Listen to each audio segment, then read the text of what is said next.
Guys, welcome back to revision series. Myself, CA Vikal Gupta. In this video, we are covering SA 550 and SA 560. So let's start with SA 550 related parties.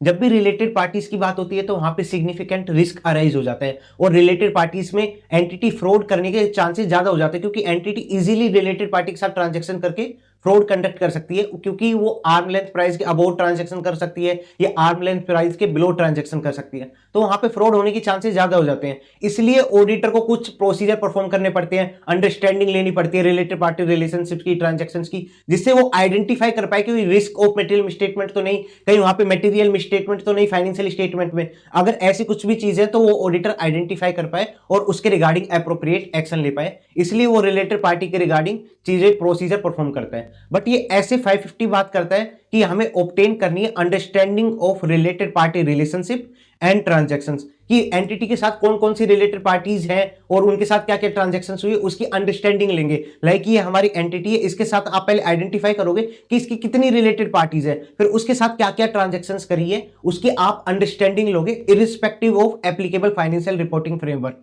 Applicable financial reporting framework का इसका क्या मतलब है कि जो हमारे applicable financial reporting framework होता है, इंड एएस और एएस होते हैं नॉर्मली, तो उस केस में क्या होता है कि वहां पे ऑलरेडी स्पेसिफाइड आपको रिलेटेड पार्टी से रिलेटेड डिस्क्लोजर प्रोवाइड कराना है, एडुकेटली आइडेंटिफाई करनी है रिलेटेड पार्टी ट्रांजैक्शनशिप और फाइनेंशियल स्टेटमेंट में शो करनी है। बट अगर कोई फाइनेंशियल रिपोर्टिंग फ्रेमवर्क ऐसा है कि वो रिलेटेड पार्टी से रिलेटेड कुछ भी इंफॉर्मेशन के लिए कुछ ना कहता हो और ये नहीं कहता हो कि आप डिस्क्लोजर दो तो चलेगा, नहीं दोगे तो भी चल जाएगा, तो उस केस में आपकी वैसा फाइनेंशियल रिपोर्टिंग फ्रेमवर्क आपके ऊपर एप्लीकेबल है और वो एक्सेप्टेबल फ्रेमवर्क है, तो भी उस केस में ऑडिटर को अंडरस्टैंडिंग लेनी पड़ेगी related party relationship and transactions की। सर जब एप्लीकेबल फाइनेंशियल रिपोर्टिंग फ्रेमवर्क की मना कर रहा है तो ऑडिटर अंडरस्टैंडिंग लेके क्या करेगा? अरे जब अंडरस्टैंडिंग लेगा तो वहां से अदर एस्पेक्ट्स की पहले तो बात आएगी ना, अदर एस्पेक्ट्स भी तो चेक कर सकता है कि आपको पता लगा रिलेटेड पार्टी रिलेशनशिप्स है और ट्रांजैक्शंस हुई है, तो आपको पता लगा रिलेटेड पार्टी आपकी सप्लायर है, आपका सप्लायर है रिलेटेड पार्टी, तो आपको आइडिया लगेगा कि यार यहां से परचेज में भी तो फ्रॉड हो सकता है कि परचेज में कोई ट्रांजैक्शन ऐसी हो जो आर्म लेंथ प्राइस के अबोव करी हो, तो आपको वहां पे अंडरस्टैंडिंग फिर भी लेनी पड़ती है, कहीं वहां पे कोई अदर एस्पेक्ट्स पे तो इफेक्ट नहीं आ रहा हो, इसलिए आपको अंडरस्टैंडिंग लेनी पड़ती है रिलेटेड पार्टी रिलेशनशिप की और ट्रांजैक्शन की, फ्रॉड तो नहीं। ये चाहे एएफआरएफ आपसे कहता हो रिलेटेड पार्टी इसका डिस्क्लोजर दो चाहे मत दो, फिर भी आपको अंडरस्टैंडिंग लेनी होगी। बट जब आपके एएफआरएफ ने कह दिया कि इन केस ऑफ एएफआरएफ एस्टेब्लिश करता है कि आपको रिलेटेड पार्टी से रिलेटेड आपको डिस्क्लोजर करना है, आइडेंटिफाई करना है, तो उस केस में ऑडिटर क्या करेगा? Sufficient and appropriate audit evidence obtain करेगा whether related party relationships and transactions identified हुए, अकाउंट हुए और डिस्क्लोज हुए एज पर एएफआरएफ। एक तो केस हो गया एएफआरएफ कहता है, एएफआरएफ हमारे दो चीज कह सकता है। एएफआरएफ कहता है रिलेटेड पार्टी से रिलेटेड आप डिस्क्लोजर दो, आइडेंटिफाई करो, तो उस केस में पहले तो आप करोगे अंडरस्टैंडिंग लोगे, अंडरस्टैंडिंग लोगे, साथ साथ आप ऑब्टेन करोगे sufficient and appropriate audit evidence. But जब बात आती है एएफआरएफ आपका मना करता है या कुछ बोलता ही नहीं है रिलेटेड पार्टी से रिलेटेड कि आप डिस्क्लोजर दो चाहे मत दो, तो उस केस में भी ऑडिटर क्या करेगा? अंडरस्टैंडिंग लेगा ओनली एंड ओनली, वहां पे sufficient and appropriate audit evidence related party से रिलेटेड उसको लेने की नीड नहीं है, क्योंकि वो अंडरस्टैंडिंग से पता लगा लेगा कि वहां पे फ्रॉड है या नहीं है। अगर फ्रॉड है देन वो आगे जाएगा, अदरवाइज वो ऑब्टेन नहीं करेगा sufficient and appropriate audit evidence कि उन्होंने आइडेंटिफाई कराया, डिस्क्लोज कराया उससे रिलेटेड। बट सर ये रिलेटेड पार्टी में आता क्या क्या है, कौन कौन को कवर करेंगे? अगर आपका एएफआरएफ कहता है तो जो एएफआरएफ के अंदर जो भी रिलेटेड पार्टीज आती है, जो भी आपके इंडियस में आपने पढ़ा होगा रिलेटेड पार्टी से रिलेटेड इंडियस, तो वो सारी रिलेटेड पार्टी आपकी बन जाती है। बट सर अगर एएफआरएफ कुछ ना कहता हो, एप्लीकेबल फाइनेंशियल रिपोर्टिंग कुछ ना कहता हो या नो रिपोर्टिंग रिक्वायरमेंट हो हमारी एएफआरएफ में, तो उस केस में इन्होंने 3 ट्रांजैक्शन दिए कि ये तो रिलेटेड पार्टी होंगे ही होंगे। आपकी एक एंटिटी एक्स, ये है हमारी रिपोर्टिंग एंटिटी, और एक है वाई। अगर एक्स ने वाई पे कंट्रोल करा हुआ है तो उस केस में क्या होगा? वो दोनों रिलेटेड पार्टी हो जाएगी। अगर वाई ने एक्स पे कंट्रोल करा हुआ है तो इन केस में भी ये दोनों रिलेटेड पार्टी हो जाएगी। और अगर कोई एक एबीसी पर्सन है या कोई भी एंटिटी है, एबीसी कंपनी है या पर्सन है, उसने एक्स पे भी कंट्रोल करा हुआ है, उसने वाई पे भी कंट्रोल करा हुआ है, तो इस केस में भी एक्स और वाई दोनों रिलेटेड पार्टी हो जाएंगे। तो ये 3 चीजें बताता है कि जब भी आपका एएफआरएफ कुछ रिपोर्टिंग रिक्वायरमेंट नहीं बताता तो भी ये तीन केसेस में आपके रिलेटेड पार्टी तो बनी जाएंगे कि अगर एक रिपोर्टिंग एंटिटी दूसरे एंटिटी पे कंट्रोल करती है तो दोनों रिलेटेड पार्टी, अगर कोई दूसरी एंटिटी रिपोर्टिंग एंटिटी पे कंट्रोल करती है तो वो भी रिलेटेड पार्टी, अगर कोई थर्ड पर्सन कॉमन ओनरशिप है किसकी, एक अनदर एंटिटी की और एक रिपोर्टिंग एंटिटी की, तो वो दोनों आपस में रिलेटेड पार्टी हो जाएंगे उस केस में भी। तो ये तीनों चीज बोलता है। बट यहां पे एक आता है एमसीक्यू पॉइंट और ये काफी इंपॉर्टेंट है। जब हमने कॉमन कंट्रोल की बात करी, तो वहां पे एक्स और वाई दोनों हो गए रिलेटेड पार्टी। बट जब कॉमन कंट्रोल की बात आती है स्टेट गवर्नमेंट के केस में, जो गवर्नमेंट एंटिटीज होती हैं उस केस की बात करते हैं, लाइक आपकी स्टेट गवर्नमेंट, उस केस में क्या हुआ, स्टेट गवर्नमेंट ने ए कंपनी के अंदर भी होल्ड करा हुआ है और स्टेट गवर्नमेंट ने बी कंपनी के अंदर होल्ड करा हुआ है शेयर, वो भी सिग्निफिकेंट। तो उस केस में ए और बी दोनों रिलेटेड पार्टी नहीं होंगी। उस केस में आपको ये याद रखना है कि एमसीक्यू केस में कॉमन ओनरशिप होगी स्टेट गवर्नमेंट की दो एंटिटीज पे, तो वो दोनों एंटिटीज आपस में रिलेटेड पार्टी नहीं होगी। ये आपको एमसीक्यू पॉइंट के लिए ध्यान रखना है। ये only and only government companies की बात करते हैं। देन हम आते हैं कि रिलेटेड पार्टी से रिलेटेड रिस्क असेसमेंट प्रोसीजर क्या होगा। रिस्क असेसमेंट प्रोसीजर मींस यहां पे आप अंडरस्टैंडिंग लोगे रिलेटेड पार्टी से रिलेटेड, उसके ट्रांजैक्शन से रिलेटेड आप इंक्वायरी करोगे। मैनेजमेंट तू बता मुझे कि तेरी कितनी रिलेटेड पार्टी रिलेशनशिप है, उसके साथ क्या क्या ट्रांजैक्शंस करा है, क्या रिलेशनशिप है, सब चीज आप आइडेंटिफाई करोगे। तो उसके रिगार्डिंग अंडरस्टैंडिंग लोगे। उसमें क्या आएगा, पहले तो आप डिस्कस करोगे एंगेजमेंट टीम से। ऐसे स्टार्ट करने से पहले मैं आपको ये बता देता हूं कि जो ऐसे है ना प्रोसीजर बेस है, तो आपको यहां पे अंडरस्टैंडिंग कम लेनी होगी, आपको प्रोसीजर लर्न ज्यादा करने पड़ेंगे। तो इसलिए हम इसको थोड़ा सा स्पीड में भी करेंगे कि जब आप डिस्कस करोगे एंगेजमेंट टीम से क्या क्या डिस्कस करोगे अंडरस्टैंडिंग के टाइम, रिस्क असेसमेंट प्रोसीजर के टाइम, कि यार तुम professional scepticism throughout the audit maintain करो। अरे सर वो तो हमको नॉर्मली पता है कि professional scepticism throughout the audit maintain करनी है, फिर भी आप डिस्कस करोगे एंगेजमेंट टीम से कि यार professional scepticism throughout the audit maintain करो। Second, nature and extent of entities relationship and transactions, वो डिस्कस करोगे एंगेजमेंट टीम से। आपने उस एंटिटी के प्रीवियस ईयर भी ऑडिट करी थी, तो प्रीवियस ईयर आपने आइडेंटिफाई करे होंगे related party relationship and transaction, तो उसका नेचर क्या, एक्सटेंट क्या है, वो डिस्कस करोगे एंगेजमेंट टीम से, जिससे उनको आइडिया हो जाए कि ऐसी ऐसी रिलेटेड पार्टी रिलेशनशिप से ऐसे ऐसे ट्रांजैक्शंस मिल सकते हैं। उसके बाद आता है सर्कमस्टेंसेस दैट में indicate existence of related party relationship और transaction that management not identified और डिस्क्लोज्ड। ड्यूरिंग द प्रोसीजर आपको कोई ऐसी रिलेटेड पार्टीज रिलेशनशिप और ट्रांजैक्शन मिल गई जो मैनेजमेंट ने आपको डिस्क्लोज नहीं करी थी या मैनेजमेंट आइडेंटिफाई नहीं कर पाई थी, तो उस केस में भी आपको डिस्कस करना है एंगेजमेंट टीम से। और आता है कि आपको रिकॉर्ड्स या डॉक्यूमेंट्स ऐसे मिल गए जहां पे आपको इंडिकेट हो कि रिलेटेड पार्टी रिलेशनशिप एग्जिस्ट करती है या ट्रांजैक्शंस एग्जिस्ट करती है, तो वो डिस्कस करो एंगेजमेंट टीम के साथ। या फिर कोई स्पेशल कंसीडरेशन है कि कैसे रिलेटेड पार्टी फ्रॉड में इन्वॉल्व हो सकती है, तो उसके रिगार्डिंग आप डिस्कस करोगे एंगेजमेंट टीम के साथ। तो ये सारी चीजें आप एंगेजमेंट टीम के साथ डिस्कस करोगे। इसका डायरेक्ट क्वेश्चन भी आ सकता है, तो आपको ये ध्यान रखना है क्या क्या चीजें डिस्कस करोगे। एक तो भाई प्रोफेशनल स्केप्टिज्म मेंटेन करो थ्रू आउट द ऑडिट, और nature and extent of related party relationship और ट्रांजैक्शन वो डिस्कस करोगे। अगर आपको कोई ऐसा सर्कमस्टेंसेस मिल गया रिलेटेड पार्टी रिलेशनशिप और ट्रांजैक्शन एग्जिस्ट करती है जो मैनेजमेंट ने आपको डिस्क्लोज नहीं करा या मैनेजमेंट आइडेंटिफाई नहीं कर पाई, या फिर आपको कोई रिकॉर्ड और डॉक्यूमेंट ऐसा मिल गया जो इंडिकेट करती है रिलेटेड पार्टी रिलेशनशिप का और ट्रांजैक्शन का एग्जिस्टेंस होने का, तो वो आप डिस्कस करोगे। या फिर आप ये चीज डिस्कस करोगे कि कौन कौन से सर्कमस्टेंसेस में रिलेटेड पार्टी फ्रॉड कर सकती है, वो आप स्पेसिफिक कंसिडरेशन भी डिस्कस करोगे। ये तो एक पार्ट हो गया कि आप डिस्कस करोगे एंगेजमेंट टीम के साथ। बट आप मैनेजमेंट के साथ भी तो इंक्वायरी करोगे कि मैनेजमेंट तू बता, मैं तो जो चेकिंग करूंगा, पहले तू बता कि तेरी रिलेटेड पार्टी रिलेशनशिप कितनी है, उसके साथ ट्रांजैक्शन कितना है, तुम दोनों के बीच में रिलेशनशिप कैसे है, वो सारी चीज तू बता मुझे। Identify the entities related parties, वो आप इंक्वायरी करोगे मैनेजमेंट से। मैनेजमेंट आइडेंटिफाई करके बता तेरी रिलेटेड पार्टी कौन कौन सी है, including change from the prior period, जो प्रायर पीरियड में तेरी रिलेटेड पार्टीज थी उसमें क्या क्या चेंज हुए हैं, वो सारी चीज आप मैनेजमेंट से इंक्वायरी करोगे। Whether entity entered into any transaction, उस रिलेटेड पार्टीज के साथ तुमने ट्रांजैक्शन भी करी है नहीं करी वो भी बताओ, क्योंकि with these related party during the period, उस साल आपने उन एंटिटीज के साथ, उन रिलेटेड पार्टीज के साथ ट्रांजैक्शन एंटर करी है नहीं करी, वो भी इंक्वायरी करोगे। साथ साथ नेचर क्या है, रिलेशनशिप का नेचर क्या है between the entity and related party, ये तीनों चीजें आप इंक्वायरी करोगे मैनेजमेंट से। तो हमने पहले देखा, डिस्कस करेंगे एंगेजमेंट टीम से उसके प्रोसीजर, आएंगे कि इंक्वायरी करो मैनेजमेंट के साथ कि मैनेजमेंट तेरी आइडेंटिफाई कर रिलेटेड पार्टी रिलेशनशिप कौन कौन सी है, प्रायर पीरियड में जो भी चेंजेस हुए हैं उसको आइडेंटिफाई कर। साथ साथ उनके साथ अगर तू ट्रांजैक्शंस में एंटर्ड करी है ड्यूरिंग द पीरियड वो बता हमें, और तुम्हारा नेचर ऑफ रिलेशनशिप क्या है वो बताओ मुझे। तो ये आप इंक्वायरी करोगे मैनेजमेंट के साथ। फिर एक पॉइंट आता है कि identification and assessment of risk of material misstatement associate with the related party relationship and transactions. जब हम ऐसे 315 देखते हैं उसके अंदर आता है सिग्निफिकेंट रिस्क, सिग्निफिकेंट रिस्क, और सिग्निफिकेंट रिस्क के आप फैक्टर देखोगे तो उसके अंदर एक और पॉइंट था, रिलेटेड पार्टी रिलेशनशिप और ट्रांजैक्शन की बात आती है तो वहां पे सिग्निफिकेंट रिस्क अराइज हो सकता है। या आपको पता है जब भी रिलेटेड पार्टी रिलेशनशिप और ट्रांजैक्शन की बात आती है तो वहां पे सिग्निफिकेंट रिस्क अराइज हो जाता है। ये पॉइंट वहां पे फैक्टर्स में भी लिखा है।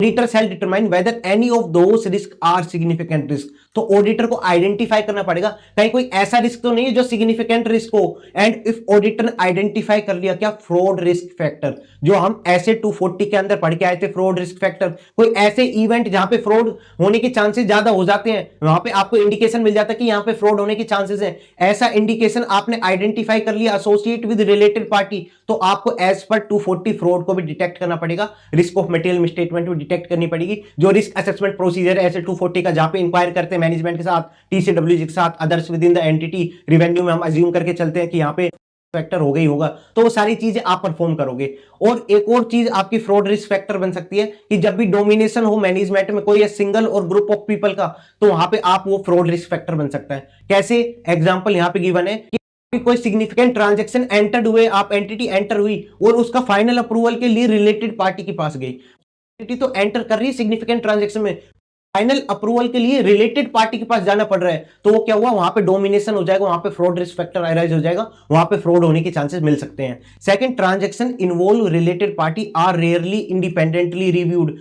एंटिटी ट्रांजैक्शन करती है रिलेटेड पार्टी के साथ, उसको कोई रिव्यू करने वाला नहीं है, इंडिपेंडेंटली कोई रिव्यू नहीं करता, तो उस केस में भी आपके रिस्क इंक्रीज हो जाएंगे। एंड देयर इज नो और little debate of management and TCWG regarding business proposal initiated by related party. अगर कोई बिजनेस प्रपोजल रिलेटेड पार्टी ने इनिशिएट करा कि मैनेजमेंट ये बिजनेस प्रपोजल है, आप इसको कंसिडर कर सकते हो, और उसमें मैनेजमेंट और टीसीडब्ल्यूजी कुछ डिबेट भी नहीं करती, डायरेक्ट एक्सेप्ट कर लेती है, तो वहां पे भी रिस्क हो सकता है। और related party has vetoed significant business decision, तो उस केस में भी वहां पे सिग्निफिकेंट रिस्क हो सकता है, फ्रॉड रिस्क फैक्टर हो सकता है, आपको कंसीडर करना पड़ेगा ऐसे 240 को। तो ये आपको कंसीडर करना है ऐसे 240 के साथ कि वहां पे जहां जहां पे डोमिनेशन होगा सिंगल और ग्रुप ऑफ पीपल का, तो वहां पे आपको फ्रॉड रिस्क फैक्टर कंसीडर करना पड़ेगा। वहां पे एग्जांपल्स ही हैं और इसका भी डायरेक्ट क्वेश्चन आ सकता है, तो आप इसको भी ध्यान रखोगे डायरेक्ट क्वेश्चन के साथ कि सिग्निफिकेंट ट्रांजैक्शन के लिए रिलेटेड पार्टी के पास फाइनल अप्रूवल जाता है, तो वो आप कंसीडर करोगे। सेकंड, कोई एंटिटी एंटर करती है रिलेटेड पार्टीज के साथ कोई ट्रांजैक्शन, उसको कोई इंडिपेंडेंटली रिव्यू नहीं करता, तो वो आपको कंसीडर करना है।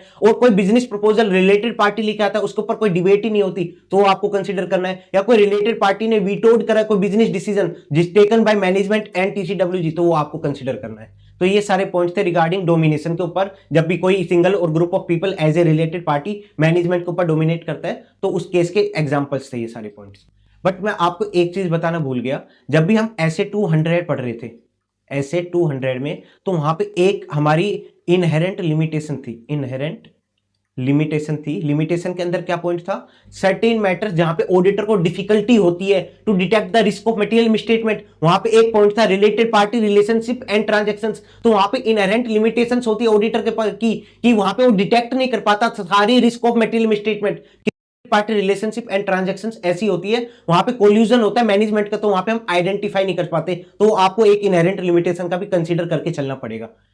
Maintain alertness of related party relationship और information while reviewing the records and document. जब भी आप कोई और प्रोसीजर परफॉर्म कर रहे होगे, कोई डॉक्यूमेंट्स रिव्यू कर रहे होगे, तो आपको अलर्ट रहना है किसके रिगार्डिंग, रिलेटेड पार्टीज की कोई इंफॉर्मेशन तो नहीं मिल गई जाती आपको, तो उसके रिगार्डिंग आपको अलर्ट रहना है। जब भी during an audit, auditor shall remain alert while inspecting the documents and records for the information that indicate existence of related party relationship and transactions that management has not previously identified or disclosed।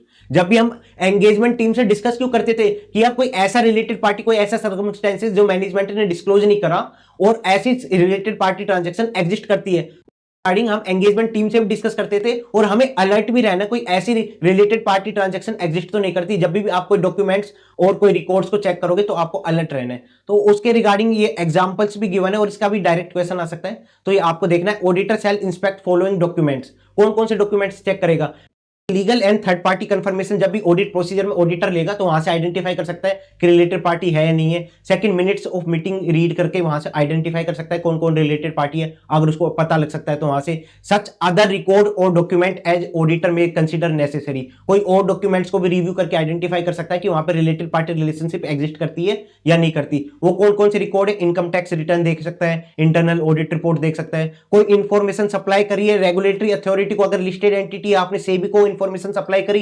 Related parties के regarding तो auditor उसको भी check कर सकता है। कोई contract and agreement को check कर सकता है, लाइफ इंश्योरेंस पॉलिसीज को चेक कर सकता है, शेयर होल्डर रजिस्टर को चेक कर सकता है। तो ये सारे बेसिक एग्जांपल आपको पता होने चाहिए कि किस किस रिकॉर्ड को चेक कर सकता है। तो पहले तो आते हैं बैंक के लीगल डॉक्यूमेंट्स और थर्ड पार्टी कंफर्मेशन को चेक कर सकता है मिनट्स ऑफ मीटिंग को regarding TCWG and share holders की, और कोई अदर डॉक्यूमेंट्स में आईटीआर चेक कर सकते हो आप, एलआईसी चेक कर सकते हो, एलआईसी डॉक्यूमेंट्स चेक कर सकते हो, आपने कोई इन्फॉर्मेशन सबमिट करी रेगुलेटरी अथॉरिटी को आप वो चेक कर सकते हो, ऑडिट रिपोर्ट आप चेक कर सकते हो। तो चीजें आप चेक कर सकते हो और रिगार्डिंग रिलेटेड पार्टीज की कोई रिलेशनशिप और ट्रांजैक्शन एग्जिस्ट करती है नहीं करती।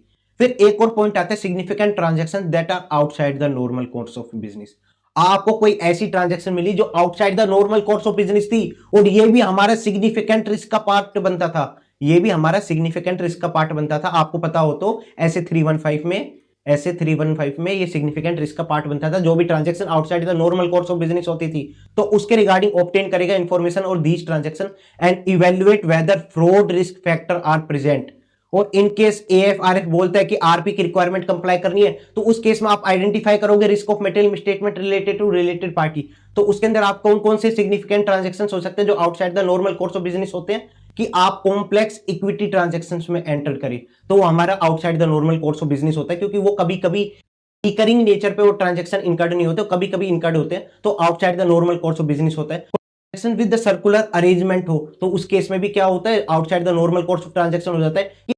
सेल कर रहे हो और बाद में वही चीज आप वापस परचेज कर रहे हो तो सर्कुलर अरेंजमेंट आ गई, तो वहां पे भी वो नॉर्मल कोर्स ऑफ बिजनेस में नहीं होती। ट्रांजैक्शन कर रहे हो ऑफशोर एंटिटीज के साथ तो वो भी नॉर्मल कोर्स ऑफ बिजनेस में नहीं होती। लीज कर रहे हो प्रीमाइस वो भी विदाउट कंसिडरेशन तो वो भी नॉर्मल कोर्स में नहीं होती। या आपने सेल करा ट्रांजैक्शन विद लार्ज डिस्काउंट तो वो भी नॉर्मल कोर्स में नहीं होती। तो ये सारी ट्रांजैक्शंस कौन कौन सी होगी that are outside the normal course of business, और इसको आप लर्न करोगे सी स्कोल।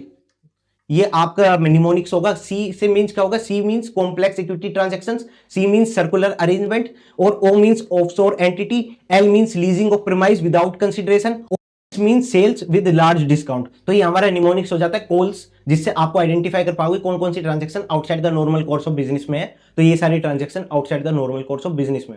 फिर आपको पता लगा जो outside the normal course of business में जो भी ट्रांजैक्शन थी वहां पे आइडेंटिफाई करी आपने significant related party transaction that are outside the normal course of business. आपको कोई सिग्निफिकेंट रिलेटेड पार्टी ट्रांजैक्शन मिली नॉर्मल कोर्स ऑफ बिजनेस है तो उस केस में ऑडिटर का क्या प्रोसीजर होगा, इंस्पेक्ट करेगा वो कॉन्ट्रैक्ट और एग्रीमेंट, जिस एग्रीमेंट और कॉन्ट्रैक्ट में वो ट्रांजैक्शन एग्जिस्ट करती है, जो ट्रांजैक्शन कंडक्ट हुई है वो इंस्पेक्ट करेगा वो कॉन्ट्रैक्ट एंड एग्रीमेंट, और उसमें चेक करेगा कहीं वो ट्रांजैक्शन फ्रॉडुलेंट फाइनेंशियल रिपोर्टिंग की वजह से तो कंडक्ट नहीं करी, कि वहां पे मैनेजमेंट फ्रॉड तो नहीं करना चाहती, तो आपको चेक करना पड़ेगा। साथ साथ उसकी टर्म को चेक करोगे कहीं वो कंसिस्टेंट है या नहीं, वो टर्म एज पर मैनेजमेंट एक्सप्लेनेशन वो आप चेक करोगे। साथ आप चेक करोगे कि ट्रांजैक्शन जो हुई वो एप्रोप्रिएटली अकाउंटेड एंड डिस्क्लोज है ना एज पर एएफआरएफ, वो आप चेक करोगे। ये आपके प्रोसीजर होते हैं जब भी आपको पता लगा कि रिलेटेड पार्टी के साथ कोई ट्रांजैक्शन है that are outside the normal course of business, तो उस केस में आप इंस्पेक्ट करोगे कॉन्ट्रैक्ट और एग्रीमेंट्स जिसमें वो ट्रांजैक्शन एग्जिस्ट करती है। उसके अंदर आप देखोगे कहीं वो फ्रॉडुलेंट फाइनेंशियल रिपोर्टिंग की वजह से तो वो ट्रांजैक्शन में एंगेज नहीं हुए।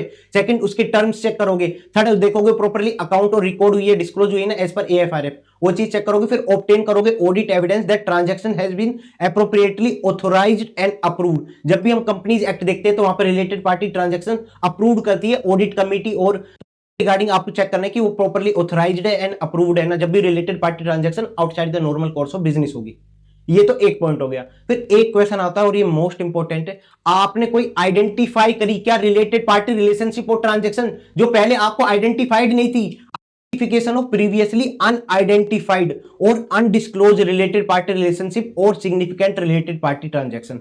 आपको पहले कोई रिलेटेड पार्टी ट्रांजैक्शन पता नहीं था जो अब पता लगा है आपको उसके बारे में, तो उस केस में आपको क्या करोगे, उस केस में आप पहले कम्युनिकेट करोगे other member of engagement team, क्योंकि आप अंडरस्टैंडिंग में क्या करते हो, डिस्कस करते हो एंगेजमेंट टीम से। तो पहले आप एंगेजमेंट टीम को बताओगे कि यार ऐसी भी कोई रिलेटेड पार्टी रिलेशनशिप और ट्रांजेक्शन है, जब भी आप अदर प्रोसीजर परफॉर्म करो तो उसको कंसिडर करके चलना कि ऐसी कोई ट्रांजेक्शन और मिलती है तो आप उसको कंसिडर करना कि रिलेटेड पार्टी है, इसलिए आप कम्युनिकेट करोगे आप एंगेजमेंट टीम से। सेकंड, आप रिक्वेस्ट करोगे मैनेजमेंट से, मैनेजमेंट सुन ये मुझे रिलेटेड पार्टी ट्रांजैक्शन मिली है, रिलेटेड पार्टी रिलेशनशिप मिला है, इसके रिगार्डिंग जितनी भी ट्रांजैक्शन है उसको आइडेंटिफाई करो। रिक्वेस्ट करोगे मैनेजमेंट से, मैनेजमेंट आइडेंटिफाई करो all the transaction with newly identified related party and why entity control fail to identify transactions, क्यों एंटिटी फेल हो गई उस ट्रांजैक्शन को आइडेंटिफाई करने में, significant deficiency of internal control तो नहीं ऐसे 265 वाली, और कहीं यहाँ पे रिस्क ऑफ फ्रॉड तो नहीं, कहीं ऐसा तो कंट्रोल नहीं है जो मैनेजमेंट रिलेटेड पार्टी ट्रांजैक्शंस को आइडेंटिफाई नहीं कर पा रही हो,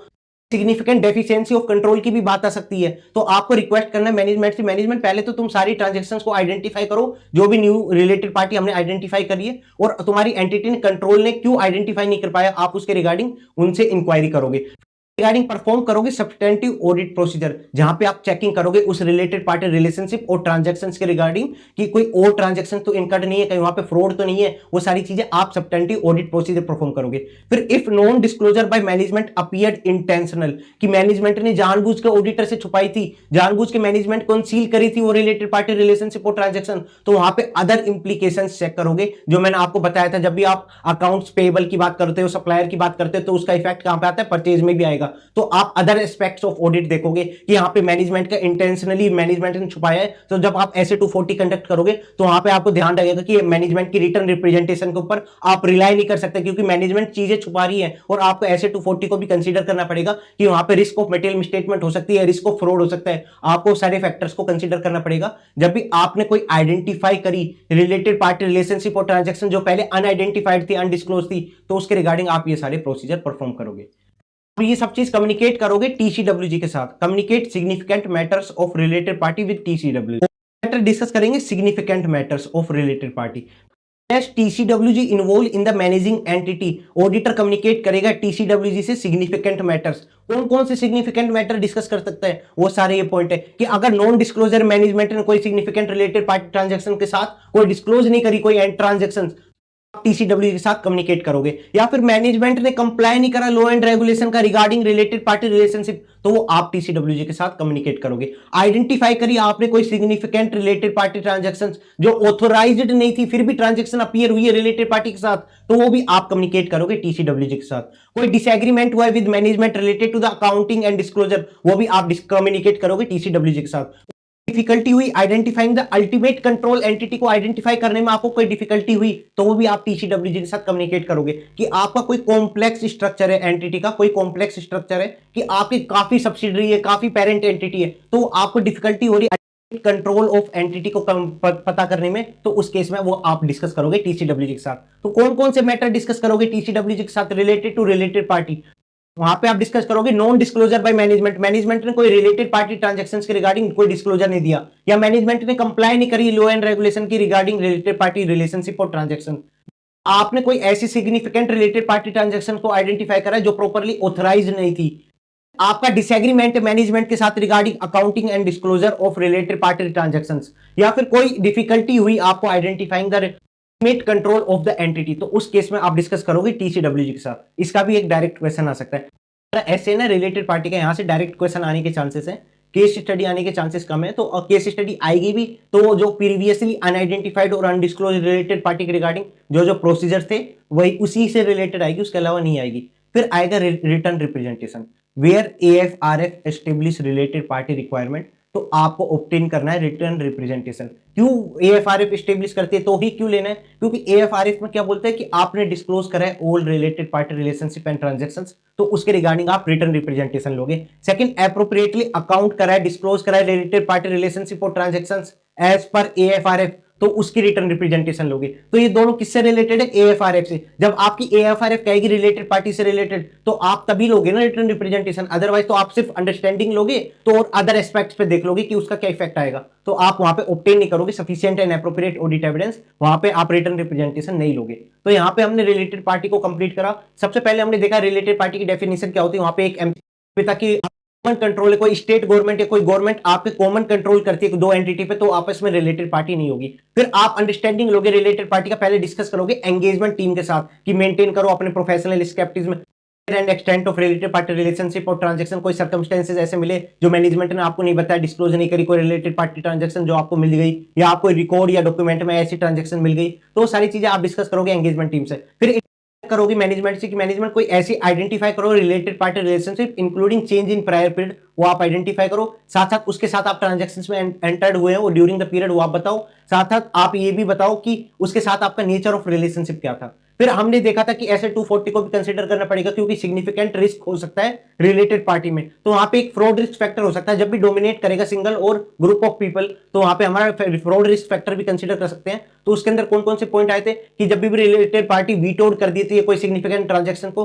तो आपको देखना है, तो उस केस में फ्रॉड रिस्क फैक्टर अराइज हो सकता है। जब भी आप कोई सिग्निफिकेंट ट्रांजैक्शंस करते हो रिलेटेड पार्टी के साथ, तो उसको कोई इंडिपेंडेंटली रिव्यू नहीं करता, तो वो हमारा फ्रॉड रिस्क फैक्टर हो सकता है। कि रिलेटेड पार्टी के पास फाइनल अप्रूवल के लिए कोई सिग्निफिकेंट ट्रांजैक्शन जाती है, तो वो हमारे फ्रॉड रिस्क फैक्टर हो सकता है। या फिर कोई रिलेटेड पार्टी बिजनेस प्रपोजल लेके आती है, उसके ऊपर कोई डिबेट नहीं होता, तो वो हमारा फ्रॉड रिस्क फैक्टर हो सकता है। फिर हमने कंसीडर करें मेंटेन करेंगे अलर्टनेस। जब भी हम कोई रिकॉर्ड देखेंगे, कोई डॉक्यूमेंट्स देखेंगे, उसके अंदर क्या क्या डॉक्यूमेंट्स देखेंगे, बैंक लीगल डॉक्यूमेंट देखेंगे, कोई थर्ड पार्टी कंफर्मेशन ली ऑडिट प्रोसीजर में, उसको चेक करोगे, या कोई रीडिंग करोगे, उसके बाद रीड करोगे minutes of meeting regarding TCWG and कोई शेयर होल्डर्स के साथ। फिर आप अदर डॉक्यूमेंट्स भी देखोगे। अदर डॉक्यूमेंट्स के अंदर आईटीआर देख सकते हो, इंटरनल ऑडिट रिपोर्ट देख सकते हो, शेयर होल्डर रजिस्टर देख सकते हो, कोई इन्फॉर्मेशन आपने रेगुलेटरी अथॉरिटी को सबमिट कराई वो देख सकते हो, या फिर कोई एलआईसी डॉक्यूमेंट्स है आप वो देख सकते हो। ये सारे डॉक्यूमेंट्स देख सकते हो। कोई significant transaction that are outside the normal course of business, उसके अंदर हमने देखा था वाली transaction means complex equity transactions में एंटर्ड हुए, तो हमारे से outside the normal course of business होगी। फिर सी से दूसरा क्या होता है, सर्कुलर अरेंजमेंट वाली ट्रांजैक्शन है, तो वो भी outside the normal course of business होगी। फिर उसके बाद ओ से क्या होता है, ऑफशोर एंटिटीज के साथ ट्रांजैक्शन एंटर्ड करी। एल से क्या होगा, कोई लीज करी प्रीमाइस विदाउट कंसिडरेशन, तो वो भी देखेंगे। फिर सेल्स करा विद लार्ज डिस्काउंट, तो वो सारी transaction outside the normal course of business होगी। बट आपने कोई ऐसी रिलेटेड पार्टी ट्रांजैक्शन को आइडेंटिफाई कर लिया जो outside the normal course of business है, तो उस केस में आप क्या प्रोसीजर परफॉर्म करोगे, इंस्पेक्ट करोगे वो कॉन्ट्रैक्ट और एग्रीमेंट, उसके अंदर देखोगे कि टर्म्स मैच करती है नहीं करती, जो भी ट्रांजैक्शन हुई है वो प्रॉपर्ली ऑथराइज्ड एंड अप्रूव्ड है वो आप चेक करोगे, कहीं वो फ्रॉडुलेंट फाइनेंशियल रिपोर्टिंग के चक्कर में तो एंगेज नहीं हुई वो ट्रांजैक्शन, आप वो देखोगे। फिर उसके रिगार्डिंग आप ऑब्टेन करोगे sufficient and appropriate audit evidence regarding वो प्रॉपर्ली ऑथराइज्ड एंड अप्रूव्ड है। ये तो हमारी हो गई जब outside the normal course of transaction में एंटर करती है रिलेटेड पार्टी। फिर आपने कोई ऐसी ट्रांजैक्शन और ऐसी रिलेटेड पार्टी को आइडेंटिफाई करा जो प्रीवियसली अनआइडेंटिफाइड थी, अनडिस्क्लोज थी, तो सबसे पहले आप प्रॉम्प्टली कम्युनिकेट करोगे अपनी एंगेजमेंट टीम के साथ। फिर आप मैनेजमेंट को कम्युनिकेट करोगे, मैनेजमेंट आइडेंटिफाई करोगे कि फिर आप मैनेजमेंट से रिक्वेस्ट करोगे कि आइडेंटिफाई करो कि all the related party transaction with the newly identified related party, उसके साथ ट्रांजैक्शन के आप आइडेंटिफाई करो, मैनेजमेंट से रिक्वेस्ट करोगे। साथ साथ उससे पूछोगे क्यों आपके एंटिटी के कंट्रोल ने उसको आइडेंटिफाई नहीं कर पाया जो न्यू रिलेटेड पार्टी ट्रांजैक्शन थी। फिर आप ये भी चेक करोगे मैनेजमेंट ने इंटेंशनली तो आपसे नहीं छुपाई थी, आप उसको भी अदर एस्पेक्ट्स को भी कंसीडर करोगे। बात है कि आप कम्युनिकेट करोगे significant transaction related to the related party to TCWG, उसके अंदर कौन कौन सी सिग्निफिकेंट ट्रांजैक्शन हो सकती थी कि अगर नॉन डिस्क्लोजर करे मैनेजमेंट ने तो आप कम्युनिकेट करोगे, non compliance of law and regulation है रिलेटेड टू रिलेटेड पार्टी तो आप वो कम्युनिकेट करोगे, डिसएग्रीमेंट मैनेजमेंट के साथ related to related party disclosure और ट्रांजैक्शन तो आप वो कम्युनिकेट करोगे। आपको कोई ऐसी सिग्निफिकेंट ट्रांजैक्शन मिली जो विदाउट ऑथराइज थी वो आप कम्युनिकेट करोगे। तो ये सारे मैटर आप टीसीडब्ल्यूजी के साथ कम्युनिकेट करोगे। रिटर्न रिप्रेजेंटेशन ले लोगे, जब भी आपका एएफआरएफ कहता हो तो आप रिटर्न रिप्रेजेंटेशन ले लोगे। तो ये हमारा एसए 550 था related party. Now we are moving to SA 560 subsequent events.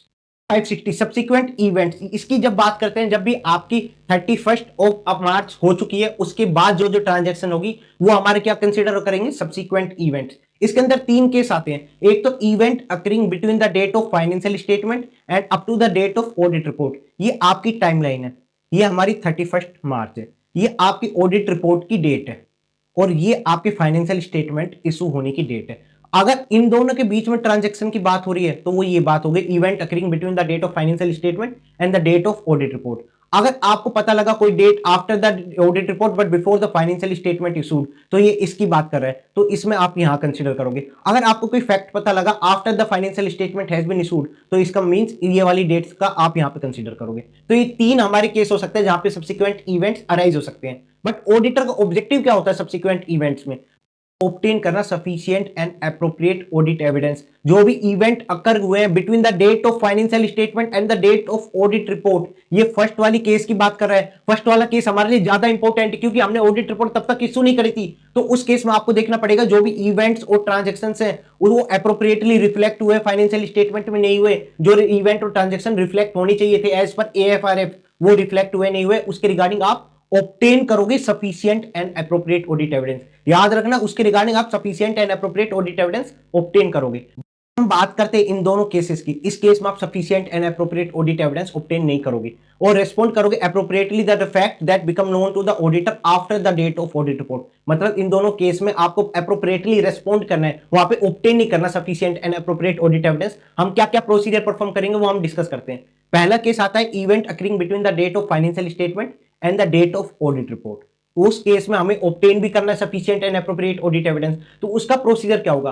Auditor shall perform audit procedure. जब आपको ऑब्टेन करना है sufficient and appropriate audit evidence, तो कैसे ऑब्टेन करोगे? प्रोसीजर परफॉर्म करके। तो auditor shall perform audit procedure that all the subsequent events that required adjustment, जो आपकी एडजस्टमेंट मांगता है, जो फाइनेंशियल स्टेटमेंट में एडजस्टमेंट चाहिए उसकी, अप्रोप्रिएटली आइडेंटिफाइड हुए नहीं हुए और अप्रोप्रिएटली डिस्क्लोज हुए नहीं हुए, उसके रिगार्डिंग आपको प्रोसीजर परफॉर्म करना पड़ेगा, ऑब्टेन करना पड़ेगा sufficient and appropriate audit evidence. But एक केस ऐसा हो सकता है कि आपने जो प्रीवियस में प्रोसीजर परफॉर्म करे थे ड्यूरिंग द फाइनेंशियल ईयर, तो उस केस में आपने जो प्रोसीजर परफॉर्म करे थे उससे ही आपको आइडेंटिफाई हो रहे हैं, तो आपको उसके रिगार्डिंग कोई एडिशनल प्रोसीजर परफॉर्म करने की रिक्वायरमेट नहीं है। जब आपने जो प्रीवियस प्रोसीजर जो परफॉर्म करे थे उससे सेटिस्फैक्टरी कंक्लूजन मिल रहा है, तो वापस आप एडिशनल प्रोसीजर परफॉर्म नहीं करोगे तो भी चल जाएगा।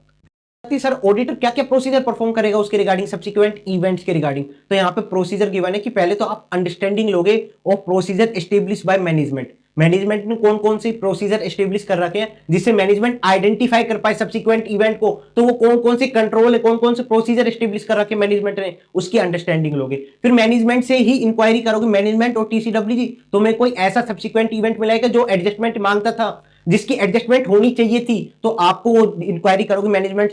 Any subsequent event occur that might affect the financial statement, उसकी आप इंक्वायरी करोगे। फिर उसके साथ साथ आप रीड करोगे मिनट्स ऑफ मीटिंग, वहां से आपको आइडिया मिल जाएगा कोई सब्सिक्वेंट इवेंट्स तो नहीं है। और आप रीड करोगे latest subsequent interim financial statement. आपको फाइनेंशियल स्टेटमेंट कंप्लीट हुआ 31/3/2024, आपको पता है कि फर्स्ट क्वार्टर की रिपोर्ट इशू हो गई, जब तक आपने ऑडिट रिपोर्ट आपने इशू नहीं करी थी, फर्स्ट क्वार्टर की जो फाइनेंशियल स्टेटमेंट है उसको भी रिव्यू कर लोगे और वहां से आइडेंटिफाई कर लोगे कोई ऐसा सब्सिक्वेंट इवेंट जो 31/3/24 तक एडजस्ट होना चाहिए था, उसको आप कंसीडर करोगे। तो ये 4 प्रोसीजर आप परफॉर्म करोगे जिसमें आप अंडरस्टैंडिंग लोगे मैनेजमेंट का प्रोसेस क्या है कि मैनेजमेंट कैसे आइडेंटिफाई करती है सब्सिक्वेंट इवेंट को। फिर मैनेजमेंट से इंक्वायरी करोगे, TCWG से इंक्वायरी करोगे कि कोई ऐसा सब्सिक्वेंट इवेंट फाइनेंशियल स्टेटमेंट में एडजस्ट होना चाहिए था, उसके रिगार्डिंग आप इंक्वायरी करोगे। फिर आप रीड करोगे मिनट्स ऑफ मीटिंग और आप रीड करोगे क्या इंटरिम फाइनेंशियल स्टेटमेंट, जिससे आपको इंफॉर्मेशन मिल जाएगी रिगार्डिंग सब्सिक्वेंट इवेंट्स। फिर आता है auditor may make special inquiry about the following matter. जो आपने बात करी ऑडिटर इंक्वायरी करेगा मैनेजमेंट और TCWG से, उसके रिगार्डिंग स्पेसिफिक इंक्वायरी करेगा इन मैटर्स के रिगार्डिंग। और इसका भी डायरेक्ट क्वेश्चन आ सकता है, आपको ध्यान रखना है किस किस चीज के रिगार्डिंग। अगर आपकी इंक्रीज हुई है कैपिटल तो उसके रिगार्डिंग वो सब्सिक्वेंट इवेंट हो सकता है, उसका डिस्क्लोजर जा सकता है। वेदर कोई न्यू कमिटमेंट और बोरोइंग हुई है तो उसके रिगार्डिंग आप चेक करोगे। कोई डेवलपमेंट हुई है रिगार्डिंग कॉन्टीजेंसीज आप उसको चेक करोगे। कोई सेल और एक्विजिशन हुई है एसेट्स की आप उसको कंसिडर करोगे। कोई अनयूजुअल अकाउंटिंग एस्टिमेट्स पता लग गए तो आप उसको कंसिडर करोगे। तो ये सारे मैटर्स के रिगार्डिंग आप स्पेसिफिक इंक्वायरी करोगे और ये काफी इजी, आपको पता है सब्सिक्वेंट इवेंट्स ट्रांजैक्शन कोई इवेंट हुआ हो वही सब्सिक्वेंट इवेंट का पार्ट बनता है। बड़ी ट्रांजैक्शन में कोई इंक्रीज करिए कैपिटल, कोई आपने बोरिंग लिया, कोई कमिटमेंट लिया, कोई कॉन्टीजेंसीज इंक्रीज हुई है, कोई आपकी सेल हुई है, एक्विजिशन हुई है एसेट्स की, या यूजुअल अकाउंटिंग एस्टिमेट्स मिला है, तो उस केसेस में आप इंक्वायरी करोगे मैनेजमेंट से। फिर आता है auditor shall request written representation from management and TCWG कि हम तो मैनेजमेंट से इंक्वायरी करें, मैनेजमेंट तूने सारे सब्सिक्वेंट इवेंट को आइडेंटिफाई नहीं करा है, नहीं करा उसके रिगार्डिंग, तो मैनेजमेंट से रिटर्न रिप्रेजेंटेशन भी ले लो। मैनेजमेंट जितने भी इवेंट्स थे जो फाइनेंशियल स्टेटमेंट में एडजस्ट होने चाहिए थे, डिस्क्लोज होने चाहिए थे, वो तुमने एडजस्ट और डिस्क्लोज कर दिए, उसकी रिटर्न रिप्रेजेंटेशन मैनेजमेंट से ले लोगे तुम। फिर एक पॉइंट आता है कि fact that become known to the auditor after the date of audit report, इसके अंदर दोनों केस कवर होते हैं कि आफ्टर फाइनेंशियल स्टेटमेंट इशूड हो गए, उसके बाद आफ्टर फाइनेंशियल स्टेटमेंट इशूड, और एक before financial statement issued, before financial statement issued, ये दोनों केस इसमें कवर होते हैं। Fact that become known to the auditor after the date of audit report. तो उस केस में ऑडिटर की कोई भी ऑब्लिगेशन नहीं होती कि वो ऑडिट प्रोसीजर परफॉर्म करे। ऑडिटर का कोई भी ऑब्लिगेशन नहीं है। ऑडिटर को पता लग गया ठीक है यार कोई प्रोसीजर परफॉर्म करने की रिक्वायरमेंट नहीं है, बट किस किस केस में ऑडिटर को कंसीडर करना पड़ेगा? When the fact become known to the auditor, अगर आपको कोई फैक्ट पता लगा जो आपको अगर ऑडिट रिपोर्ट से पहले पता लग जाता, ऑडिट रिपोर्ट इशू करने से पहले पता लग जाता, तो उस केस में आप मॉडिफाई कर सकते थे, अपनी रिपोर्ट को अमेंड कर सकते थे। तो उस केस में ऑडिटर को कुछ प्रोसीजर परफॉर्म करने पड़ेंगे, कुछ अंडरस्टैंडिंग लेनी पड़ेगी। कौन से केस में? जब ऑडिटर को पता लगा कोई सब्सिक्वेंट इवेंट्स, बट अगर वो ऑडिट रिपोर्ट से पहले पता लग जाता तो आप ऑडिट रिपोर्ट को अमेंड कर देते, तो उस केस में आपको ऑडिटर को क्या करना पड़ेगा? डिस्कस करना पड़ेगा मैनेजमेंट से और टीसीडब्ल्यूजी से। मैनेजमेंट और टीसीडब्ल्यूजी डिस्कस करोगे, मैनेजमेंट उसको आप कैसे आइडेंटिफाई कर रहे हो, आप कैसे अपने फाइनेंशियल स्टेटमेंट में शो कर रहे हो, उसकी आप इंक्वायरी करोगे, डिस्कस करोगे, फिर डिटरमाइन करोगे whether financial statement need to be amended और नॉट। फाइनेंशियल स्टेटमेंट में अमेंडमेंट होनी चाहिए, नहीं होनी चाहिए, इफेक्ट आना चाहिए, नहीं आना चाहिए, उसके आप डिस्कस करोगे मैनेजमेंट के साथ। फिर इंक्वायरी करोगे how management intend to address that matter in financial statement. Management कैसे वो फाइनेंशियल स्टेटमेंट में वो मैटर को एड्रेस करना चाहती है, आप इन चीजों की इंक्वायरी करोगे, डिटरमाइन करोगे, डिस्कस करोगे। फिर इफ मैनेजमेंट ने अमेंड कर दिए फाइनेंशियल स्टेटमेंट, पहले तो अमेंड करे नहीं थे, पहले तो आप इंक्वायरी कर रहे थे कि मैनेजमेंट तुम कैसे करोगे, फाइनेंशियल स्टेटमेंट को एड्रेस कैसे करोगे, मैटर को कैसे एड्रेस करोगे, आप फाइनेंशियल स्टेटमेंट को अमेंड करोगे नहीं करोगे, उसके रिगार्डिंग आपने इंफॉर्मेशन ली। बट अगर मैनेजमेंट ने ही फाइनेंशियल स्टेटमेंट अमेंड कर दिए तो आपकी ऑडिट रिपोर्ट तो उस फाइनेंशियल स्टेटमेंट के हिसाब से बनी ही नहीं थी, तो उस केस में आपको क्या करना पड़ेगा? प्रोसीजर कैरी आउट करना पड़ेगा।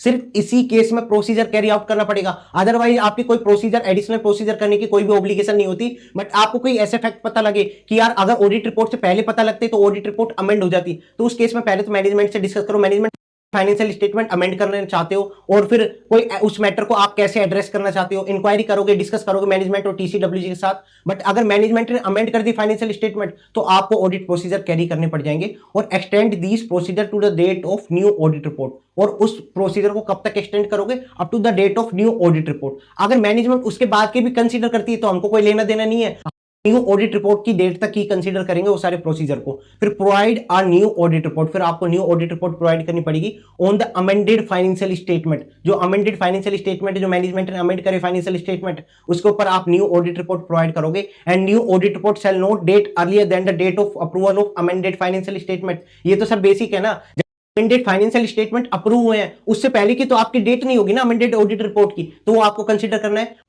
रिव्यू करना है मैनेजमेंट की स्टेप्स को, कि अगर मैनेजमेंट ने वो फाइनेंशियल स्टेटमेंट पहले ही इशू कर दिए थे तो उस केस में शेयर होल्डर्स को फाइनेंशियल स्टेटमेंट रिसीव हो गए थे, तो उस केस में आपको रिव्यू करना है मैनेजमेंट उसके रिगार्डिंग क्या स्टेप्स लेती है जिससे शेयर होल्डर को पता लग जाए कि हमने फाइनेंशियल स्टेटमेंट को अमेंड करा है। तो उस केस में आपको ये डिसाइड करना है, जब भी फाइनेंशियल स्टेटमेंट इशू हो गए उसके बाद कोई सब्सिक्वेंट इवेंट मिला तो उस केस में आपको ये एक्स्ट्रा प्रोसीजर परफॉर्म करना पड़ेगा। आपकी ऑडिट रिपोर्ट के बाद आपको कोई ऐसा इवेंट मिलता है तो उसके रिगार्डिंग आप ये सारे प्रोसीजर परफॉर्म करोगे। If law and regulation and financial statement does not prohibit management from restricting amendment of financial statement to subsequent event, कोई law and regulation and financial reporting framework management को restrict नहीं करती कि आप कब तक के सब्सिक्वेंट इवेंट को कंसीडर करोगे। तो ऐसा थोड़ी कि ऑडिटर उसके पीछे लगा रहेगा कि जब तक मैनेजमेंट करती रहेगी अमेंडेड हम करते रहेंगे, ऑडिटर को तो रुकना पड़ेगा ना। इसमें auditor is permitted to restrict audit procedure to the amendment, जो अमेंडमेंट है फाइनेंशियल स्टेटमेंट की वहां तक ही रेस्ट्रिक्ट करेगा, उसके बाद के सब्सिक्वेंट इवेंट को कंसीडर नहीं करेगा, और उसके रिगार्डिंग अमेंड करेगा audit report to include the additional date. जब आपने अमेंड करी ऑडिट रिपोर्ट को तो वहां पे एक एडिशनल डेट आएगी ना अमेंडेड ऑडिट रिपोर्ट की, तो वो आप डालोगे न्यू और अमेंडेड ऑडिट रिपोर्ट, उसमें इंक्लूड होगा ईओएम पैरा और ओएम पैरा, जो कन्वे करेगा जो आपके प्रोसीजर है वो कब तक के लिए subsequent event to the amended financial statement, उसके बाद के प्रोसीजर आपने परफॉर्म नहीं करे, अमेंडेड फाइनेंशियल स्टेटमेंट के तक के जो भी सब्सिक्वेंट इवेंट थे उस तक आपने प्रोसीजर परफॉर्म करे हैं। तो ये आपको लिखना पड़ेगा ईओएम और ओएम पैरा डाल के, कोई सा भी एक पैरा डाल के जो भी सूटेबल होगा उस केस में आपको ये चीजें लिखनी पड़ेगी। Before the date of financial statement issued, जब आपने फाइनेंशियल स्टेटमेंट इशू ही नहीं करे थे उससे पहले ही आपको कोई सब्सिक्वेंट इवेंट मिला था, इसमें law and regulation and FRF management को नहीं बोलता कि आप अमेंड करो फाइनेंशियल स्टेटमेंट, मतलब लॉ एंड रेगुलेशन भी मना करता है यार कि करना है करो, नहीं करना मत करो अमेंड फाइनेंशियल स्टेटमेंट, मैनेजमेंट को ऐसा बोलता है। ऑडिटर भी क्यों करेगा अमेंड ऑडिट रिपोर्ट, जब मैनेजमेंट ही नहीं करे तो हम क्यों करें? तो उस केस में auditor need not to provide amended और न्यू ऑडिट रिपोर्ट। बट एक केस आ सकता है ऑडिटर कंसीडर करता है कि फाइनेंशियल स्टेटमेंट अमेंड होने चाहिए थे, अदरवाइज फाइनेंशियल स्टेटमेंट में मटेरियल मिसस्टेटमेंट हो जाएगी, अदरवाइज फाइनेंशियल स्टेटमेंट मिसलीड कर देंगे। ऑडिटर बिलीव करता है कि ऐसी चीज होनी चाहिए थी, फाइनेंशियल स्टेटमेंट अमेंड होने चाहिए थे, बट मैनेजमेंट अमेंड नहीं कर रही फाइनेंशियल स्टेटमेंट। मतलब ऑडिटर को लगता है कि यार फाइनेंशियल स्टेटमेंट अमेंड होनी चाहिए थे, बट मैनेजमेंट अमेंड नहीं करी, क्योंकि लॉ एंड रेगुलेशन बोलता नहीं है, एफआरएफ बोलता नहीं कि अमेंड करो। तो उस केस में ऑडिटर क्या करेगा, इफ ऑडिटर ने ऑडिट रिपोर्ट इशू नहीं करी तो उस केस में वो मॉडिफाइड ओपिनियन दे देगा। अगर ऑडिटर ने ऑडिट रिपोर्ट इशू कर दी पहले ही, तो ऑडिटर नोटिफाई करेगा मैनेजमेंट एंड टीसीडब्ल्यूजी को to issue financial statement to the third party. हम बात क्या कर रहे हैं, जब हमने फाइनेंशियल स्टेटमेंट इशू नहीं करे, तो उस केस में क्या है, अगर फाइनेंशियल स्टेटमेंट इशू नहीं करे तो ये केस भी हो सकता है कि आपने ऑडिट रिपोर्ट भी इशू नहीं करी हो। अगर आपने ऑडिट रिपोर्ट इशू नहीं करी तो आप उस केस में मॉडिफाई कर दो ओपिनियन, क्योंकि मैनेजमेंट अमेंड नहीं करना चाहती फाइनेंशियल स्टेटमेंट। और अगर आपने ऑडिट रिपोर्ट इशू कर दी तो आप मैनेजमेंट और टीसीडब्ल्यूजी से कम्युनिकेट करो और बोलो कि मैनेजमेंट और टीसीडब्ल्यूजी आप वो फाइनेंशियल स्टेटमेंट इशू मत करो थ्रू द थर्ड पार्टी, ये आप डिस्कस करोगे। जब भी ये बात है, जब भी फाइनेंशियल स्टेटमेंट इशू नहीं हुए उससे पहले की बात है। फाइनेंशियल स्टेटमेंट ऑलरेडी इशूड हो चुके हैं, उस केस में एक सिनेरियो आ सकता है कि मैनेजमेंट अमेंड ही नहीं करना चाहती, कोई नेसेसरी स्टेप्स भी नहीं ले रही कि शेयर होल्डर्स के पास फाइनेंशियल स्टेटमेंट चले गए, उसके रिगार्डिंग कोई नेसेसरी स्टेप्स भी नहीं ले रही कि उनको इन्फॉर्म कर दे कि फाइनेंशियल स्टेटमेंट अमेंड होनी चाहिए थी, वो पुरानी फाइनेंशियल स्टेटमेंट है। या फिर मैनेजमेंट अमेंड ही नहीं करना चाहती फाइनेंशियल स्टेटमेंट, जहां पे ऑडिटर को लगता है कि फाइनेंशियल स्टेटमेंट अमेंड होने चाहिए थे, उस केस में क्या करेगा, नोटिफाई करेगा मैनेजमेंट एंड टीसीडब्ल्यूजी को। Auditor will seek to prevent the future reliance on the audit report. तो ये सारे सब्सिक्वेंट इवेंट्स थे। मेन इंपॉर्टेंट हमारा सब्सिक्वेंट इवेंट कौन सा था, after the date of financial statement but before the date of audit report. उस case में हम प्रोसीजर परफॉर्म करते, ऑब्टेन भी करते sufficient and appropriate audit evidence. But जब बात आती है after the date of audit report, तो उस केस में हमारी कोई रेस्पॉन्सिबिलिटी नहीं होती, हमारी कोई ऑब्लिगेशन नहीं होती कोई भी न्यू प्रोसीजर परफॉर्म करने की। अगर आपको कोई ऐसा सब्सिक्वेंट इवेंट मिला जो आपको ऑडिट रिपोर्ट से पहले मिल जाता, तो आप ऑडिट रिपोर्ट अमेंड कर देते। उस केस में मैनेजमेंट से डिस्कस करोगे, मैनेजमेंट आप कैसे उस मैटर को एड्रेस कर रहे हो, आप फाइनेंशियल स्टेटमेंट को अमेंड कर रहे हो नहीं कर रहे, और डिस्कस करोगे मैनेजमेंट और टीसीडब्ल्यूजी के साथ। उस केस में अगर मैनेजमेंट फाइनेंशियल स्टेटमेंट को अमेंड कर रही है तो आप प्रोसीजर परफॉर्म करोगे on the amended financial statement, और आप new amended audit report issue करोगे। उसी से रिलेटेड दो पॉइंट और थे। अगर before the date of financial statement issue है, and regulation and FRF management को बोलता भी नहीं है कि आप फाइनेंशियल स्टेटमेंट को अमेंड करो, तो ऑडिटर भी अमेंड नहीं करेगा। बट अगर ऑडिटर को लगता है कि फाइनेंशियल स्टेटमेंट अमेंड होनी चाहिए थे, अदरवाइज वो मिसलीड हो जाएंगे, और मैनेजमेंट उसको अमेंड नहीं करना चाहती, तो उस केस में अगर आपने ऑडिट रिपोर्ट इशू नहीं करी तो मॉडिफाइड ओपिनियन दे दो। अगर ऑडिट रिपोर्ट इशू कर दी तो डिस्कस करो मैनेजमेंट और टीसीडब्ल्यूजी के साथ कि वो थर्ड पार्टी को इशू ना करे अपनी फाइनेंशियल स्टेटमेंट। अगर after the date of audit report है, मैनेजमेंट कोई एक्शन नहीं ले रही, कोई नेसेसरी स्टेप्स नहीं ले रही, जिनको फाइनेंशियल स्टेटमेंट ऑलरेडी मिल चुके हैं, मैनेजमेंट कोई अमेंड नहीं करना चाहती फाइनेंशियल स्टेटमेंट, जहां पे ऑडिटर को लगता है कि यार अमेंड होनी चाहिए थे, उस केस में आप नोटिफाई कर दोगे मैनेजमेंट और टीसीडब्ल्यूजी को that auditor will seek the prevent future reliance on the audit report. ये हमारा ऐसे 560 कंप्लीट हुआ। यहाँ पे हमने ऐसे 550 560 को काफी अच्छे से कवर करा है। Next we will do in the another video. So thank you guys.